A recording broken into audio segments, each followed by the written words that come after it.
I'll check to see if I'm connected. Okay, at 6 o'clock, we'll call the regular board meeting of Lowell Light and Power for November 9th, 2017 to order. Roll call. Chairman Beecham, Here. Schraben, Here. Cadwalder, Here. Dickerman, Here. and Salzwedel. Here. Okay, approval of the agenda. Any changes? No changes.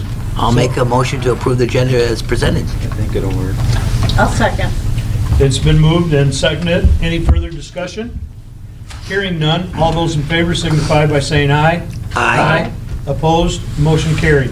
Approval of the minutes of the October 12th regular board meeting. I'd like to make a motion to approve the minutes as written for the October 12th regular board meeting. I'll support. Okay, it's been moved and supported. Any further discussion? Hearing none. All those in favor signify by saying aye. Aye. Opposed? Motion carried. On to public comment. There is currently no public at our meeting tonight. So we'll move on to action items. And turn it over to Steve. All right, 2 action items tonight. The first is the authorization to sell our 2000 Mack truck. For those of you who do not know, in September of 2014, Lowell Light and Power purchased for $45,000 a used Mack truck for the purpose of hauling manure for the biodigester project. Obviously, for the last year, that project has not been running, and in discussions with LEED, whether it operates or not, under no circumstance will we need to use that truck for transportation of manure or anything else. So instead of it sitting unused at our Chatham site, collecting dust, further depreciating, and paying insurance on it, it's my belief, and staff's as well, that it's in our best interest to sell the truck. I talked with our city attorney, and he advised that the board should approve the sale of any non-electric equipment or material in excess of my spending authority of $10,000. So I'm coming here tonight just to ask board approval to sell that truck, and we would be using the platform Ranger bid. I wrote some notes for some background information. Lowell Light and Power, the city, and the fire department have used Ranger bid successfully in the past to sell vehicles. And like I said, the truck was purchased for $45,000. We did put a number of improvements into the truck, and it's on our depreciation register right now for just under $40,000. With all that being said, after research and talking with Ranger bid, we only expect to get $10,000 to $15,000 for the truck. Really, it just comes down to a bad purchase that was made 3 years ago, and I do not know why or how that purchase was made. I talked to Tom Russo. He thought it was kind of a last-minute purchase, and we were underneath the gun. And yeah, it really doesn't do us any good speculating on why or how we purchased that in the past. But Move forward. just moving on from here on out, I just think it's our best belief to cut our losses and sell the truck. My only question on that would be, and probably, you probably already explored this, but is there any use for that, for the city, whether they would outfit it with put a plow on it or anything? I mean, I'm just, We talked about it, but with the issue with the manure and all that, the DPW didn't want it. okay. And it is 401,000 That was the miles, other- and we've had a number of repairs. So the logic is, if we ever need another truck like this, looking at the different auctions that are available to look at online, we'd have no problem getting a similar truck like this for the same price point in the future. Okay.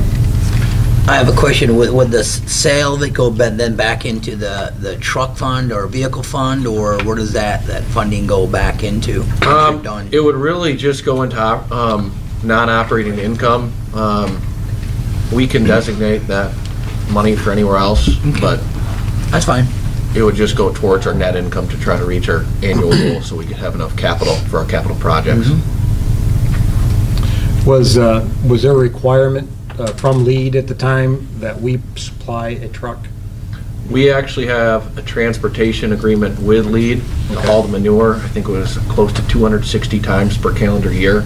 And to haul the manure, we needed to purchase this truck. And they actually purchased the bins that the manure was hauled on. But yeah, we did need to purchase a truck at that time. Originally, they were looking at a local trucking firm, some different options, and again, those things fell through. And so they needed something that was heavy and, was large enough to haul these bins with the amount of weight and et cetera. And again, wasn't any of the boards out hunting for that, but we were told that that was one of the few options that we had at the time in that vehicle. So that contract, what happens to that? Well, it still exists, but I'm really not going to divulge any information in terms of our conversations we've had with Lead, but that will be addressed in the future. Okay. And we're selling the truck at a bit of a loss. Correct. It So- has completely paid for. Right. So it's an on-paper loss, and really in hindsight, we have lost money, but everything that we receive from it's actually a gain. Yeah. In terms of our bank account cash flow. Who knows, maybe we'll get lucky. Maybe we'll get 20, 30,000, but Ryan's telling me 10 to 15. Okay. It don't look good. You gotta be a little more optimistic, right? I'm Right. He did when he went to 10. Yeah, when you said it doesn't look good, that's optimistic. Yeah, that's all right. Need any other information? If not, I would entertain a motion to authorize to sell the Mack truck on Ranger. I'll make a motion to sell the 2000 Mack truck under the Ranger bid. I'll support. Okay, it's been moved and supported. Any further discussion? Hearing none, all those in favor signify by saying aye. Aye. Opposed? Motion carried, 5-0. All right, last action item tonight is a wire purchase for the South Broadway project, and it really is more so a wire order for the South Broadway project. You may remember that with the overhead to underground project that's going to be taking place on South Broadway, that really relates to King Milling. All that infrastructure will be owned and maintained by King Milling, but we still have a hand in that project of doing a lot of the wire pulling and terminations. We purchased a transformer and a switch from our vendors, and they have reimbursed us for those two things in the past, and this is the same type of deal where we've actually placed the wire order. They're gonna pay us for it before we have to submit payment, and with Perry's permission, the wire was actually ordered last week due to the 6 to 8 week lead time, so this is just a formality. The order was for 1,750 feet of 2-aught wire from Irby, 600 feet of 4-aught wire with Resco, then 2,650 feet of 350 MCM wire with Irby. You will see that Irby's 1,750 feet of wire was not the cheapest. Powerline was actually a little cheaper, but in order to get Irby's price of this 2,650 feet, we also had to order the 1,750 feet with them. So it made more sense to go with the slightly higher cost of the 2-aught wire with Irby so that we could get significantly overall cheaper of the MCM. So the recommendation is to approve the order of the 4-aught wire from Resco and the other 2 types of wire from Irby. And just to clarify things, Steve came to me, called me, and told me what was going on and that we needed to move forward, and we just didn't want to wait that much longer. And knowing that there's also in your packet, you saw a letter of intent from King Milling, from Jim Doyle, of stating that King Milling was going to reimburse Low Light and Power for this cost. So therefore, I said, go ahead and order it, even though that it really, we needed. And so formality is to vote on this currently, but it is, there is a letter of intent from King Milling stating that they will reimburse us for that cost. With that, any other discussion? I would entertain a motion to approve this purchase. So moved. Oh, go ahead. Go ahead, Aaron. I'll support. Okay, it's been moved and supported for the purchase of the wire for the Broadway King Milling project. Any further discussion? Hearing none, all those in favor signify by saying aye. Aye. Opposed? Motion carried, 5-0. All right, well, we have a special guest tonight, City Manager Mike Burns. Mike emailed me last month regarding the city's property and liability insurance. And for those of you who don't know, Lowell Light and Power falls within the city's property and liability insurance, so we're a component of their policy. And Mike has had correspondence with our insurance agent from Barron's, Hendricks, and Stite regarding bucket truck rides that Lowell Light and Power gives at events. Okay. So I included an email that Gregory Hears, the partner at VHS, sent to Mike, and I'll let Mike take it from here. So, we've been very, there's been some changes with the power group. For a period of time, they were very aggressive with us on our events and a lot of things we were doing. They were getting very aggressive about what we couldn't do. And the bucket rides came up as a result of this. And this started probably last winter when they were starting to question the bucket rides. And so at the time we kind of just didn't really pay much attention to it, because what was going on at the time is they were trying to hit us with all these different fees. Well, during our discussions with them, about a year ago, about 6 months ago, we were about ready to pull away from Barron's and the power plan because of some of these issues.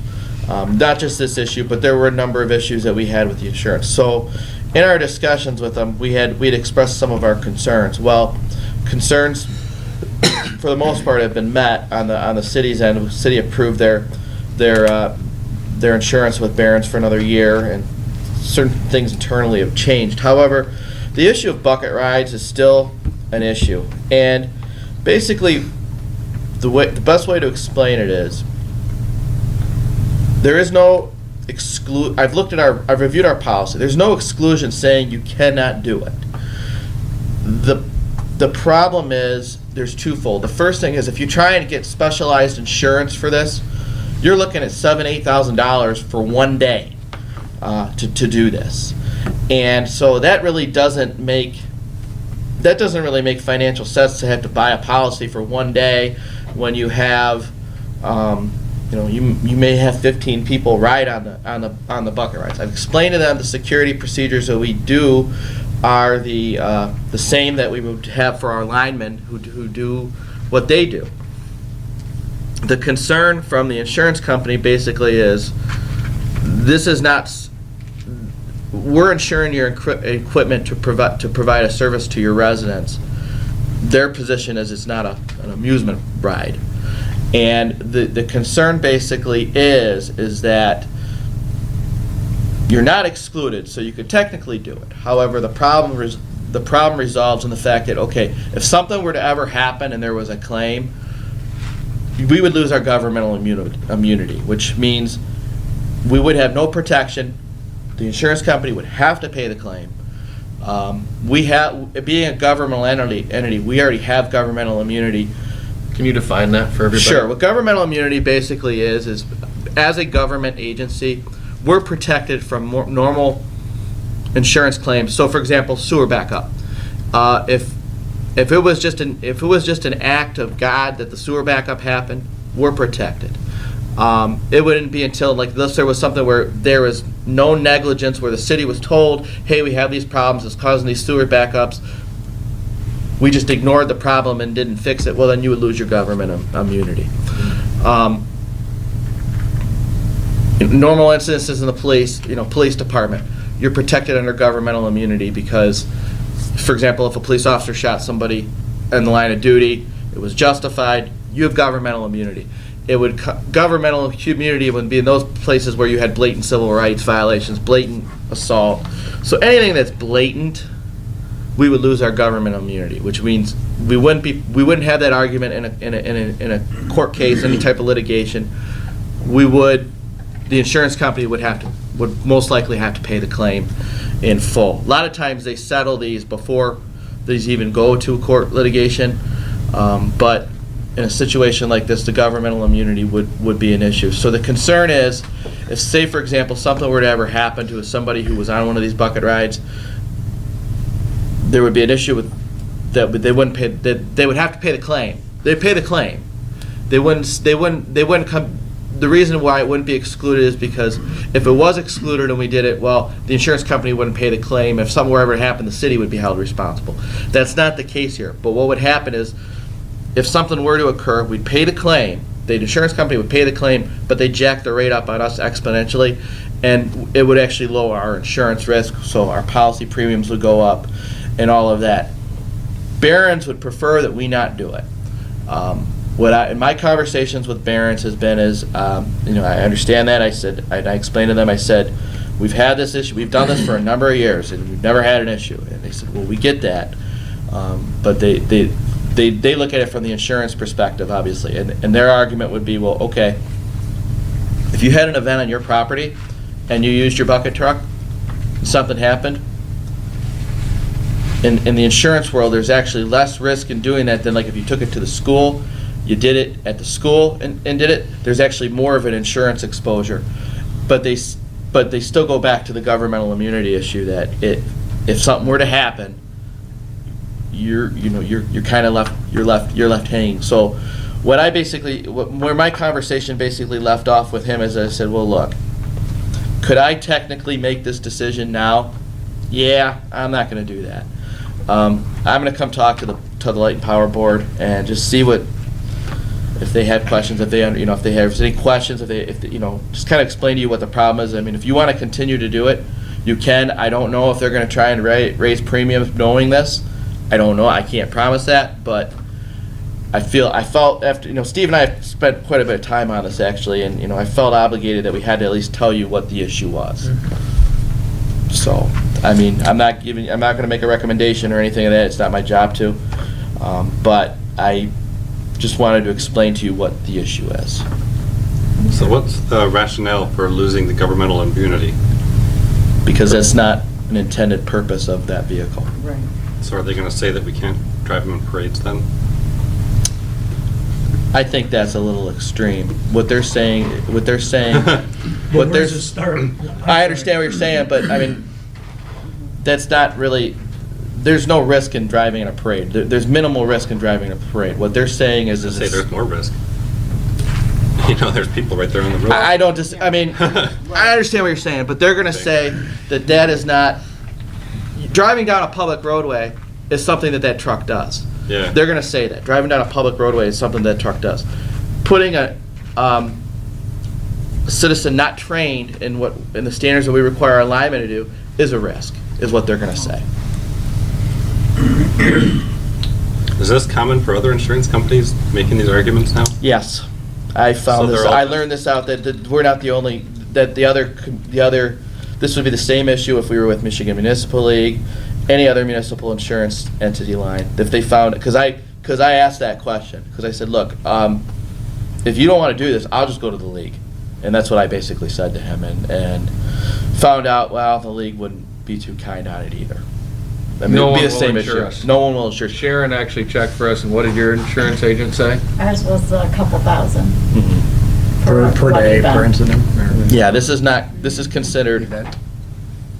this is considered not If if Lowell Light and Power Yeah. did something and something happened, would the entire city lose immunity, or just Light and Power? the city, it's on the city's policy. That's the other issue, is because you're on our policy. It would affect the city's premium. I mean, obviously you pay a portion of that, but it would affect the city's premium. Well, getting back to the parade question, and that I was thinking about the same thing, is so are we able to still have them in a parade? Evidently, we can't have anybody's kid in that truck going down the road in the parade, because that would be kind of the same situation. I would say I mean, I can find it out. I don't know what they say. I mean, I'm not the insurance company. I know when my father was Director of Public Works for the City of Lowell, that there were a couple times that I was freezing cold in the winter and asked Dad, could you give me a ride to the bus stop? And I couldn't do it. He couldn't do it. Because there was a city truck, you know, so because of this same situation. So I froze walking down the street to the bus stop. So I understand what you're saying here. I'll go on as record that I feel that the bucket truck days are gone, guys. That's how I feel. That what? Bucket truck games or rides are gone. Unless they buy a rider policy, right? Correct. For $7,000 a day. Well, that's through the city. Or a couple thousand. Right, or- yeah. Yeah. Or I got it $2,000. like 2,200 and maybe a $3,000 one, yeah. You could do You know. that. Whatever the policy, but it, we quoted the one that was $7,000. Yeah. Event policy, basically. As a board, we have to protect our utility. So I understand that. As a person, as a lifetime resident of Lowell, I'm highly disappointed that we wouldn't be able to do those things. I know times change, but, you know, I made a list of other things that I'm upset with the insurance company and all this risk management thing going on. Because I look at, so should we, I'm chairman of the parks, so should we close the parks? We have a swimming beach with no lifeguard, no safety rings. You know, where does it stop? We have police department has ride-alongs. You know, kids. The fire department too. Fire department Oh, yeah. ride-alongs. You have the baseball, softball fields. We in the short past, we had a young lady tragically killed playing softball here in town. You know, having the dog park. You hear about the dogs that was in a private yard but mauled a young kid to death. I mean, it's just disappointing that we now have to run our lives by some bureaucrats in the insurance world. I'll leave it at that, but I understand our job is to protect the municipality.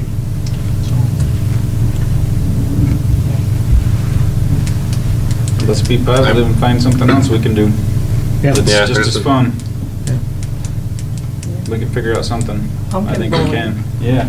But I guess I am concerned about this new interpretation of intended use, because like I said, now that makes, to me, if they're going to use their logic, that means parade's out of the question. I can ask them. And fire truck rides. I can ask I them. mean, I can see where, like you said, swimming and softball, there was a risk, but at least that's the intended use. So it sounds like there's less Right. grounds for lawsuit apparently, but.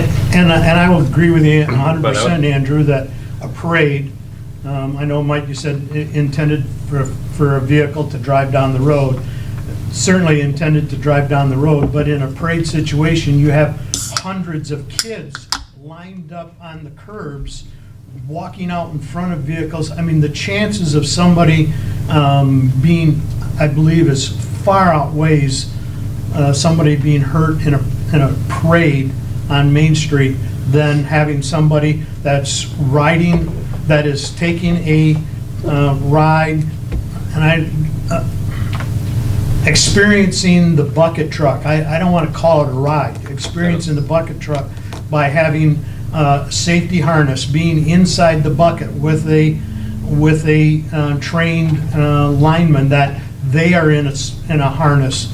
I mean, it's not apples to apples. I mean, a parade situation is far more likely that a child is going to get hurt running out in front of or being backed over or whatever in a parade than it is in a controlled, so it's for me, it's gut wrenching, the way that society has gone and the way the insurance companies dictate how we have to live our lives, and it just upsets me, so.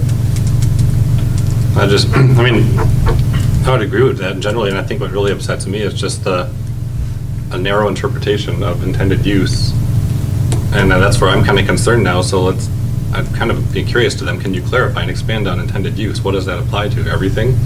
I could, And, Yeah. or do we just say, well, that's not, the intended use is not amusement, it's to Education or demonstrate and something, educate yeah. people into municipal Yeah. service. I mean, that's what parades are for, right? It's to celebrate your community. Yeah. I would say that's part of the duty of a fire truck, is just for that.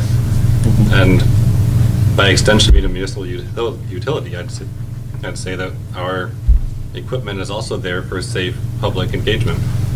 And maybe that's enough, I don't know.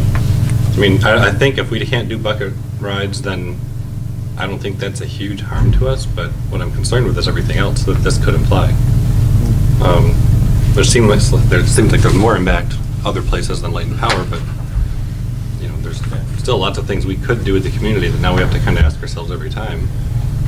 Hey, we're using this piece of equipment not for fixing a wire, so. yeah, I understand. Have we had an opinion from Dick Wendt? Well, I mean, Dick's told us that, you know, this is not an exclusion. I mean, and it's not an exclusion. But, and Dick takes the same thing. I mean, we understand, this is something, we've had this issue, we've had this discussion, we're like, look, this is minimal, all the safety procedures are done. We've had this discussion with them, and they've,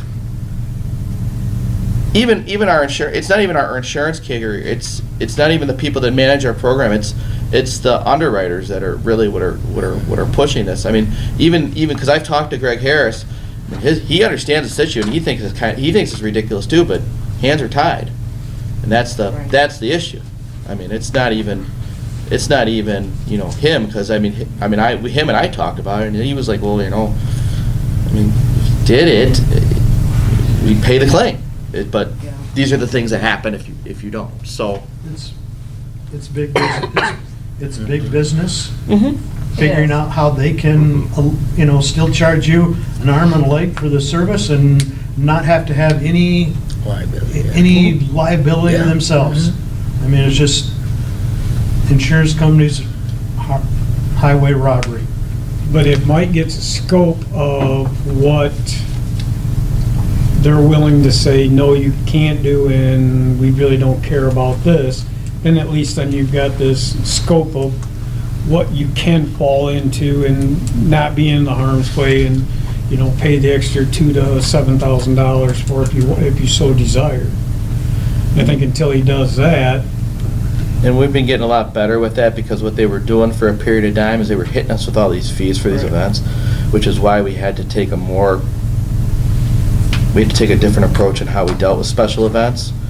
We've got that pretty much under control now, but it was one of the issues we had, and we've been able to, I know internally, we've been able to manage that a lot better. But I mean, I can always go back to them and say, hey, what are these things that are, you know, are you gonna have issues with? I mean, if we have parades, are you gonna have issues with this? right. I mean, because these things, I mean, according to the risk I mean, one of the risk managers we dealt with, I mean, literally wanted us to do nothing. And I didn't agree with that. And that person's no longer working for us on these matters. But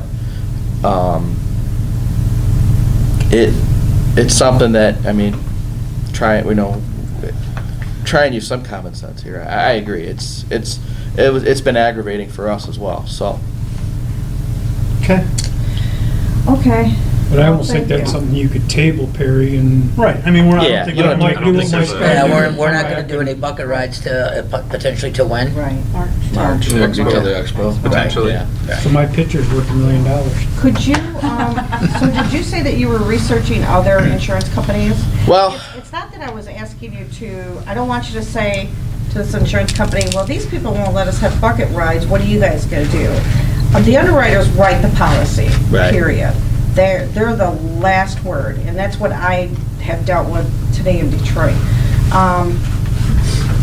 underwriters, I'm gonna tell you right now, if you go to the table and say, well, what about our parades? Underwriters go, well, and parades, yeah, parades, definitely. put it Thank in. you for bringing that to our attention too. I would, and you're a smart character there, right? Not really, but okay. I would, I think this company is just scratching the surface with you, to be honest with you. If you've had, I would look at your history of claims, and if you're costing them money, that's how insurance company are having people fall off the table. Right. Please go to research other insurance companies, which I'm sure you're already on board doing that. And I Yeah. just want, because they're just scratching the surface. And the more you ask, I would just simply ask, what is the policy? And let me have every word of it, and then sit down and go through, contractual Yeah. language, just bang it out. One of the issues too, especially with municipal entities, we're a niche insurance, so it's not like I can go to Allstate and get municipal insurance. There's very few companies that cover municipal, and there's some entities that provide some agents now will provide you a carrier that does municipal, but the problem is they don't always have a track record with municipalities. So once you get to a certain point, they cut you off. Where, like, for example, like the Michigan Municipal League, I use the Michigan Municipal League where I came from. We never had these issues.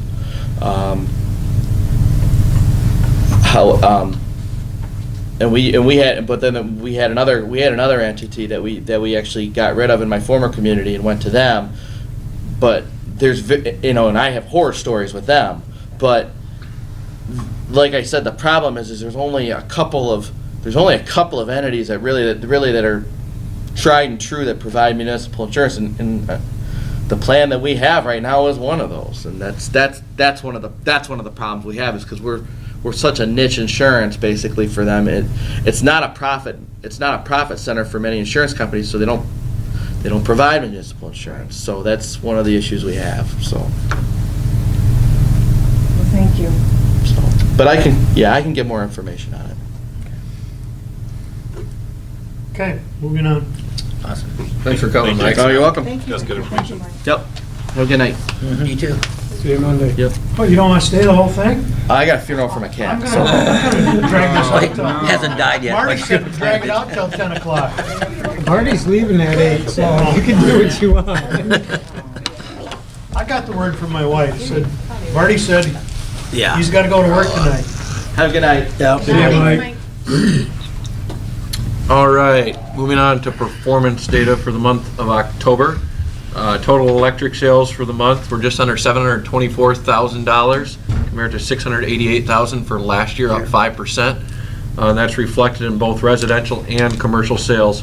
6% up in terms of sales residential and 5% commercial. Yeah. Last year and this year were both 31-day bill cycles, so that's just an increase in demand.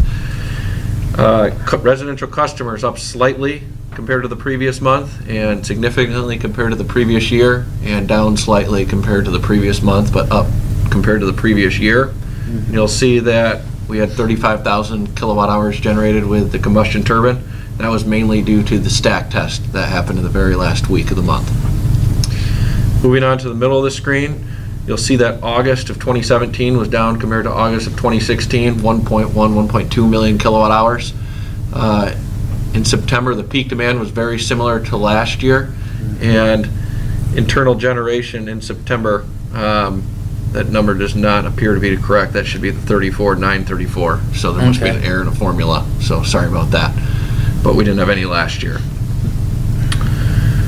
Moving on to quarterly billing statistics. October quarter end, residential sales were at 633 kilowatt hours on average, down from 723 last year, and bills dropped from $89 to $80, and the average cost per kilowatt hour went up 0.3 cents.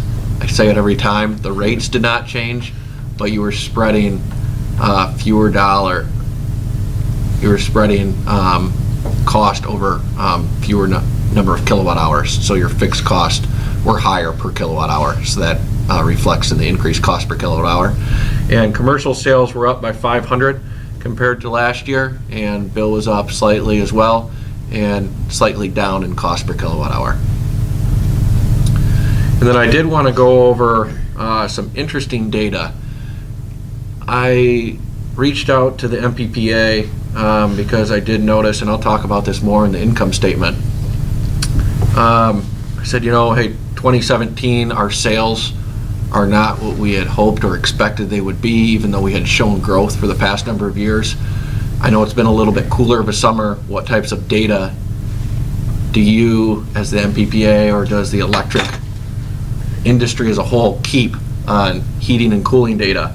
And he said, yes, there's something known as a cooling degree day, or CDD. In 2017, there were 565 cooling degree days, and a cooling degree day is defined as the number of degrees that a day's average temperature is above 65.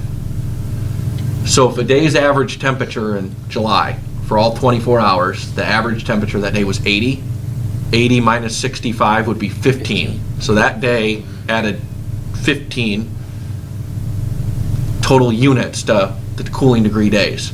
So we had 565 cooling degree days in 2017. The 20-year average is 684, and last year was 783. So it does show, compared to the 20-year average, we had 18% cooler weather this past summer. So you'll see in the October billing statistics, hey, we were down 633 compared to 723. That's roughly 15%. And you will see on our income statement later that year-to-date, our sales are down, but that's really a direct result from the number of cooling degree days. And they actually gave me statistics of, every cooling degree day is this is how much less energy people use. But we just went over our long-term forecast, and we still have, they were very, very surprised that our load maintained the same, even though our cooling degree days were down 18%. What are you laughing about, Barry? I just thought maybe you were going to be testifying at some Trump, Global warming? No. warming thing. Yeah. No. Yeah, there you go, yeah. No. I was just thinking of some smart aleck thing. Thank No, Yeah, I there mean, you go. no, I think we take a lot of pride in being right on budget. Yeah. I think we're like 3% under budget for sales this year, and I'm like, hey, we've shown strong growth, we had increased customers, why is that? And they're like, well, actually, we expected you to be further under budget than what you are. So they said your increase in demand was offset by the weather. Okay. And so they actually had hard data to show that. So I just wanted to share that data. And in 2015, it was 526, but the previous years before that were 812 and 930. So this was a fairly cool summer compared to previous years. Moving down to... I'm just kind of curious, how much of our power is dependent on weather then?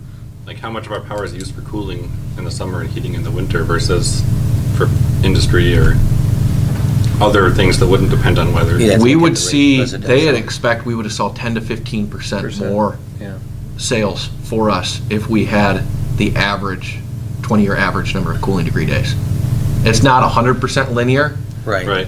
but there is I think a 70 or 80% correlation that if you have 20 degree, Oh, so when you're 20 saying more, 18% lower resulted in 10 to 15% less? Because yeah, it's not like one to not one, and it direct, could be like yeah. a threshold because Yeah, beyond a certain amount. beyond a certain amount, people just can't stand the heat no matter what. Right. So it's, it's all human personality, but within this sector, you're gonna have this many people. If it gets to this much, you're gonna have, you understand. Mhm. So, That does not patrol hood at my house. I don't care what the temperature is. My wife has that AC on. I don't care if it's 70s on 68.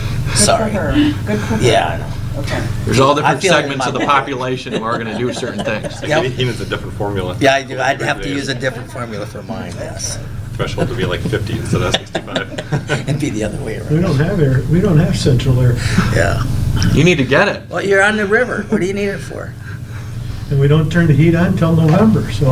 Well, you're never there, right? Yeah. All right, moving on to investments in cash. Cash was down 3.4% compared to the previous month, but up 33% compared to the previous year. The three major changes from the last month were the Huntington Bank account, down $144,000, and that was primarily due to the final payment for the natural gas compressor, which was over $155,000, I believe. We had a transfer into the vehicle equipment replacement fund. That's just $6,667, but when you only have a $40,000 balance to begin with, that's why you see 17% increase in that account. And then our monthly bond transfer of just over $26,000 to the redemption fund went from 53 to 79. So overall, in a strong cash position. Moving down to delinquents, $26,000 balance after shutoff. We were down to 900 compared to 1,800 at the end of the month, and the delinquent balance from the previous month was, we were left with $180 from just under 1,900 the previous month. And you'll see that our delinquent balance of inactive accounts went up from 6,136 to 8,500. More than 1,200 of this was King Milling account that went inactive that they'll pay. So a lot of this was just due to people receiving their final bill that we still expect to pay. I think there was a large residential customer that moved that we might be dinged with, but we'll see. Julie will send a threatening letter or something. Right. And then moving down to aging analysis, we went from 47,000 to just under 43,000. Although the main concern is that 61 to 90 days, that did go up $600. We are slightly less than last year, but overall, 42,879 compared to last year of 62 to 622. So we're doing pretty darn well with collections. Any questions on the performance data? Moving to outages, there were two this past month, a transformer failure that took out one customer and a tree that took out a line fuse. It was, as Ryan would say, a real big bummer on the tree. They had just finished clear cutting this line south of town, and what was it, the tiny little pine tree just decided to... Actually cut this stuff last year, last summer. It was all cleared out really, really well, and something way out of the area where you would even think just tipped over and caused the outage. The great part was that we had 0 calls from any customers wanting to have their power back on. The guys got their emails from the AMI system. We went out, fixed it, put everybody back on. No one ever knew when they were even off. It was super awesome. I think Julie said that was the first time we got 0 calls. What time of the day was that? It was probably like, what was it, like? It shows 9:11 in the morning. 9? Was it early? Was it I think early? it was early, yeah. Okay, yeah, I couldn't Yeah, remember and what we time it didn't was. communicate with the guys either. We didn't call them to tell them about outage. They didn't call us to tell us how long it was gonna be. It just happened. Wow. It was awesome.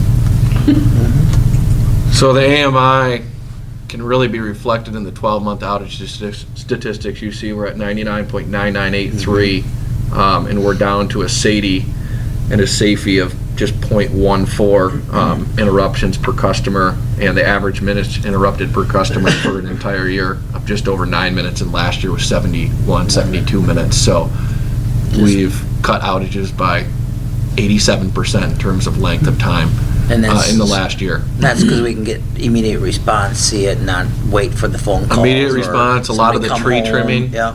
And I mean, we have had some high winds earlier this year, so it's not like we've had a great run of weather. Yeah.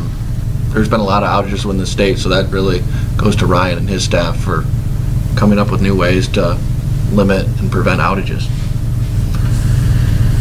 43 minutes seems pretty quick to get a, It was pretty easy. Response, yeah. Okay. Yeah, it was an easy one, but yeah, they did excellent. Moving on to the income statement.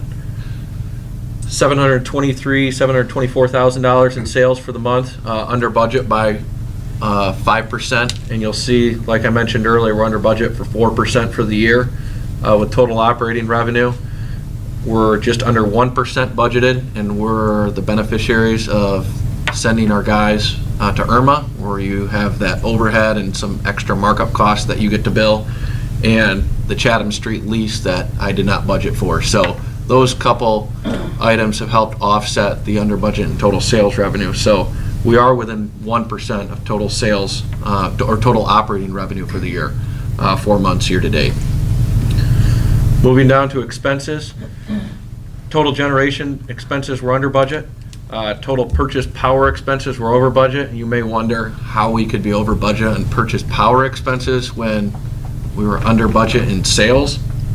And the reason for that is what you see here is everything we paid in the month of October. With our Bell River and Campbell bills, we have DTE and consumers costs that were incurred 2 months prior and fuel costs. You have MPPA administrative costs that happened 1 month prior. And you have weekly energy services charges that are charged the month of. And we actually purchased additional bilateral agreements per the MPPA's hedge plan that they have for us in the month of October. So we're paying for energy in October for the 2 months prior, as well as in the real time right now. So when those bilateral agreements drop off, we'll see the benefit, because then we will not be paying for that energy, or we have already paid for it. So it trues itself up over time. So that's the reason. And you'll see that in the energy services project. That was $29,000 over budget. So that's the primary reason. Distribution department, we were under budget for the month, as well as total accounting expenses. Marketing, we were under budget. Admin, general, outside services, we were over budget. And the reason for this is attorney fees related to the biodigester project. There's been a lot of meetings and discussion and unanticipated costs that have gone above and beyond, and things that I expect will continue to incur. So we're going to have to keep coming in under budget in other areas to make up for this overage. Office insurance and maintenance, we were over budget, and that was due to the injuries, damages, and safety expense. A higher workers' comp true-up for fiscal year 2017 that we just incurred now. So we would have been right on budget, actually under budget, if it wasn't for the true-up. Total employee benefits and other compensation, slightly over budget for the month. And as you drill down to total operating expenses, over budget for the month, and those overages were due to the attorney invoices and purchase power. For the year, though, we're within 1.68% of budget, and we had an operating income of $102,000 for the month, which brings us down to net income. We had $63,000 for the month, and we're at $223,000 for the year, $92,000 under budget. It's primarily due to sales. We do have over $50,000 of reversing entries that will take place next year, so really we're at about $42,000 under budget, but we're still at a healthy amount. Any questions about the income statement? Moving on to the capital summary, $76,500 were spent in the last month, $20,000 on system upgrades, $42,000 on compressor payments, piping, and labor work that was performed, $5,500 in typical capital equipment that we needed, $7,000 on the vehicle replacement fund, and a few $1,000s on the South Broadway project and the standby generator. And we have just over $1 million left for the fiscal year, which I anticipate we'll be using a lot of that coming up quickly. On the VIII fund, are we waiting to get paid from the other entities in the city? Actually, that is money we have already received from the city. Okay. So that's why it's negative. Last Okay. year, it was significantly over budget, and then we ended up billing them this fiscal year. Okay. So if we looked at the two fiscal years together, it would just be offset. Okay. Good question. Any other questions on the capital budget? Moving down to the manager's report. I had an MPPA board meeting yesterday. It was the Thanksgiving board meeting, so we had an awesome turkey, mashed potatoes, green bean casserole meal.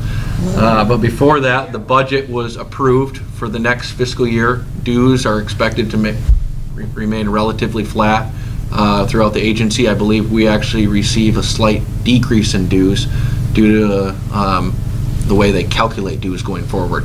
They have a couple new members, and they grouped large, medium-sized, and small municipals differently. So we actually are going to have decreasing dues with the MPPA. And there was closed session discussion on solar. They expect to bring solar options to us in December, where I'll then be able to give the board an update on the different projects that are considered finalists. And That solar credit has been extended through 2018 for the production tax credit. And those production tax credits, if a PPA would be signed, are good to the solar vendor for 5 years. They thought that was going to start phasing out next year, but the good news is for the community solar that we're looking at, as well as the solar through the MPPA, those tax credits are going to extend through December of next year, so we're not as rushed to have anything finalized by the end of this year.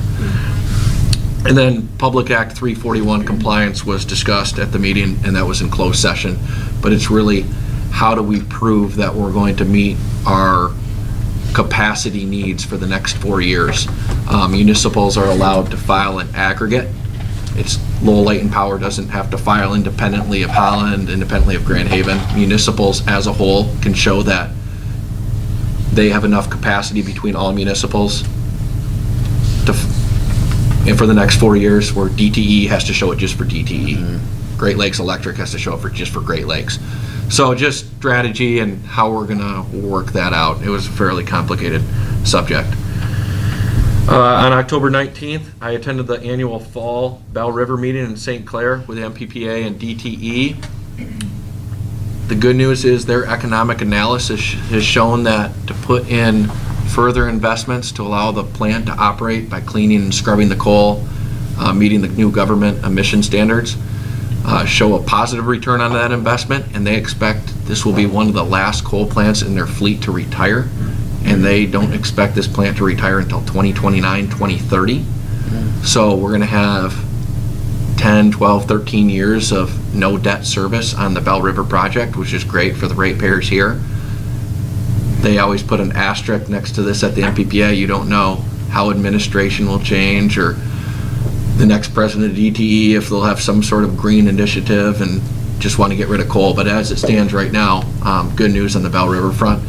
And I just want to say it is, not every municipal that's part of Bell River goes to these fall meetings every year, but I do think it's valuable. I've gotten to know Tim Carey, their plant manager, and he knows who I am now. He knows that Lowell's an active participant. I've gotten to know Kathy Turkis, who's their CFO, and we're on a first name basis now. So it is good to make those connections with the industry, and if I have a question, I can just pick up the phone and ask what's going on with their plant. So, I mean, we are owners in it. We've paid millions upon millions of dollars to be owners. So just wanted to let the board know that I continue to intend on going to these meetings every year. Thank you for doing that. Yep, Yeah. and that's, Thank you. I highlighted that note in here just to say I think that's very valuable, not cliche. It's, Right. Well, I mean, I guess maybe some use it that way, but it's definitely value. It's just, like you said, even though it's only every 6 months. yeah, somebody over that time, often, you really do You start, see the difference of being around and being available and showing that people care. yep. And then the MMEA note, I should have deleted. So that already happened last month. I just copy the previous manager's report and update it, so apologies. The MMEA meeting was not later that week. It's gone. System generation upgrade progress. Nothing to present at this time regarding the biodigester. 5-year plan. Really, Ryan, I'll let you talk about all the work you and your team have done with the line extension on Grand River and what's going on at the substation regarding the capacitor banks. Tree trimming is all complete along Grand River Drive. We have quite a few of the poles set. Most of the poles are spotted out there and built and ready to be set. Actually, this past weekend, I believe, or maybe it was the tail end of last week, a customer called into the fire department and said there was lines down along Grand River because one of our new poles that was built and ready to go made it look like something had happened, I guess, but it was kind of interesting that happened. But we hope to get them poles all set by early next week and then start stringing some wire and be right on schedule. I think they probably ordered their new laser table within the last couple of weeks, and it's a 8 to 10 week delivery time. So we should be ahead of schedule to have everything ready for them out there. And then We have all the construction blueprints available for the capacitor banks at the substation. As soon as we get done out along Grand River Drive, we'll move over and start getting some conduit work done, some concrete foundation work done. Once that's all done, then we'll call a fence company in, get the fence reconfigured around all that, because we don't want to deal with the fence being in our way until pretty much everything's done in there. And then that project will be going.